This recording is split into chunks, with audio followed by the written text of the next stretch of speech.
Derek, when you mentioned to me, and I want to go over this again because for those that don't know, you went ahead and you told me that Errol's hitting the hardest that he ever has been.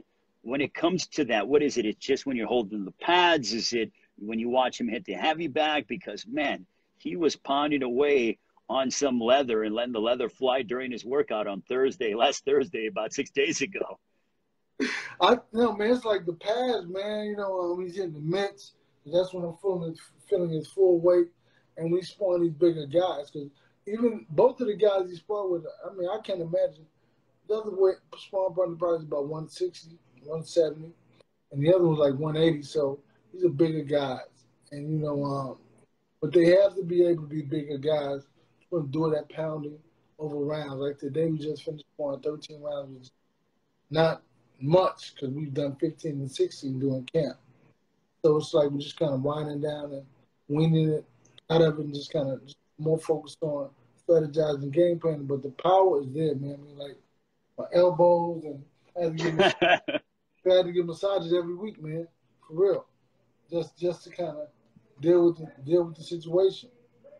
Well, I don't think you get enough credit, Derek, for being able to put yourself and put your fighter in tip-top shape. And in the meantime, you got to absorb some punishment as well. I am, man. My elbows, and I'm telling you, my elbows, my hands, you have no idea. Massages all the time, every week. Another key to Errol Spence's punching power, and he lands 48% of his power connects, is the fact that he has great leverage. He sits down and he gets all the torque necessary into his shots. Where does that come from?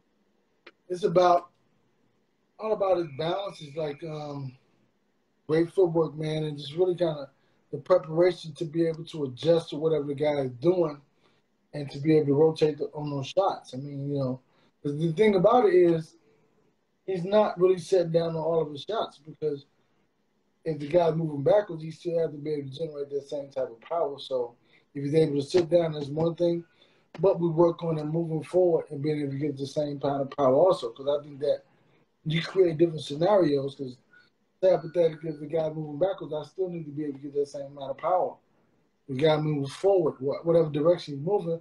So we don't necessarily settle down unless the guy's like standing right in front of us. But he can get the same power generated from moving either direction, which is what we practice on. Well, he certainly does a great job of that. When it comes to the opposite side, we know fighter against fighter, Errol Spence and Danny Garcia, but it will be you in the corner against Angel Garcia. What is your interpretation of Angel Garcia, who no doubt is a personality in boxing? I think that I have no thoughts about it. I think that he's who he is. It's not for me to have any thoughts about whatever he does. I think that sometimes that could be a ploy or some sort of distraction just to get you out of your game plan, or just to think that he's not as focused as he really is. As it's obviously a ploy, and at the same time, he's very focused because you see where he is in his career. His son is a 2 division champ or whatever. So he may be joking, but he's trying to get you to think maybe he's not as serious as he really is. But if you look at his track record, that's all you have to do is look at his track record, and you'll see just how serious and just how good he really is at what he does. Derek, when they told you guys that it's going to be AT&T Stadium, limited fans in attendance, how excited were you guys knowing that, man, we're going to be fighting in front of fans and we're going to be fighting at home once again?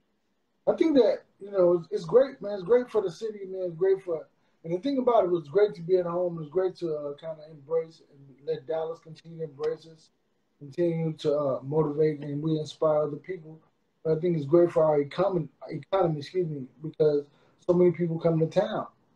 With so many businesses hurting right now because of COVID, this is something beautiful to see that he brings in the people like nobody, because the Cowboys don't do it, Mavericks don't do it, Rangers don't do it, but Errol Spence does bring in, and it does affect the economy. How much does Errol Spence Jr. mean to the city of Dallas? I think it means a lot because, we haven't had champions in a long time, So I think what was the Mavericks won, 2011, I believe, right? Just 9 years ago. Yeah. We need this. You know, it's always good. It's always great and inspiring because boxing is a metaphor for life. So you apply boxing to whatever you do in the ring, but at the same time, it's like a metaphor for life. I mean, people go through pain, sorrow, get beat up, get bumped, but they have to keep getting up and keep pushing on. That's what boxing is to me, and that's what I see it. And I think that people may feel the same way, so that they can identify with what Errol just endured with being in an accident or coming back from something and fighting back on something. I think that's beautiful because all peoples of all walks of life can be inspired by that. I'm always curious to know from trainers, when do you know how to focus? Because you have less than a minute in between rounds. Like literally, by the time they sit on the stool, it's about 57, 56 seconds. How do you know when to focus on the actual X's and O's? And how do you know when to be a motivator and when to help out the mental side of the fighter?